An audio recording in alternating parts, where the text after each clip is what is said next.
The last thing I want to talk about today is papers and paper topics.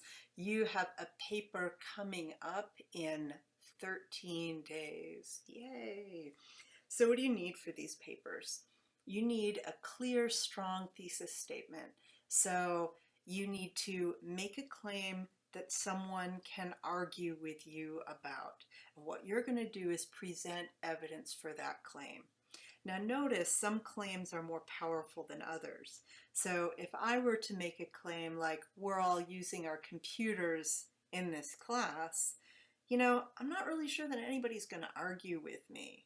Somebody might say, actually, I use my cell phone, but it's not really interesting. It's not really motivating. Whereas if I make a claim like the death penalty is wrong, or fetuses have the right to life, or the Republican Party should not allow Donald Trump to be the candidate, right? These claims are controversial. They get people angry, they get people excited and interesting. You want to make a claim like that. In your claim, make sure that you define your terms, right? So if you're going to make a claim about divine command theory, you'd better define the divine, right? What do you mean by God? Because people have lots of different views on what God is.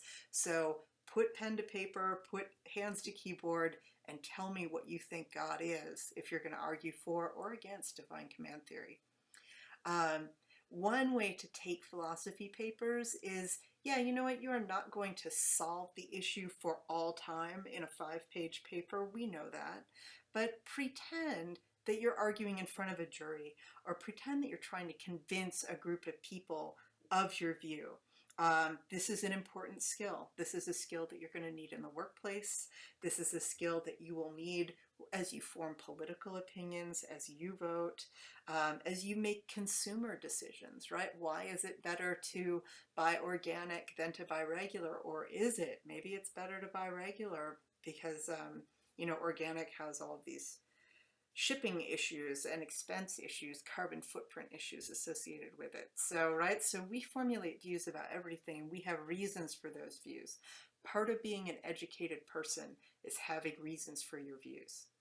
So you've got a thesis statement, you've defined your terms, you're getting ready to give evidence for your view. Use the readings and use quotes to help explain your position and make your case. So what I don't want to see in these papers is people wildly summarizing everything that we've read and discussed. It's not going to happen.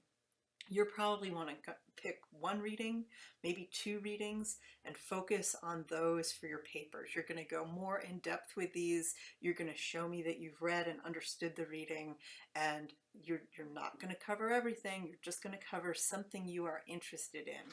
Please develop a thesis that you are interested in. Then you're going to present your arguments. These can be facts, case studies, thought experiments. These are little scenarios that you make up yourself, and that's fine, right? We have no problem in philosophy imagining different scenarios and using those as methods for thinking about questions or quandaries. Use concepts that you've learned. I need to see vocabulary that you are picking up in class being used in the paper. Show me that you're starting to be able to speak philosophy. So take all of this stuff, put it together, and support your view. Once you've made your case, you need to expect that someone somewhere disagrees with you. What is that person going to say? Now, you can draw from the discussions that we have had, right? Maybe somebody objected to a view. You can use that, right? That's a real person and they've disagreed with you. Take it out. Make it into a nice full paragraph, right? Don't act like that person is just an idiot or a fool. Really describe that opposing point of view, and then finally you're going to respond to the objection. So try to come back from the critiques that someone has presented for you. So if you think about this 5-page paper, on the first page you've got a thesis with defined terms and you're starting to set out your argument. On page 2, you've got a summary of the relevant readings. On page 3 and maybe page 4, you're going to have your arguments that support your view. And then at the end of page 4 and beginning of page 5, you're going to present a solid, clear objection to your own view and then respond to that objection. I don't need a summary paragraph at the end. If you end with your response, you've written a great philosophy paper.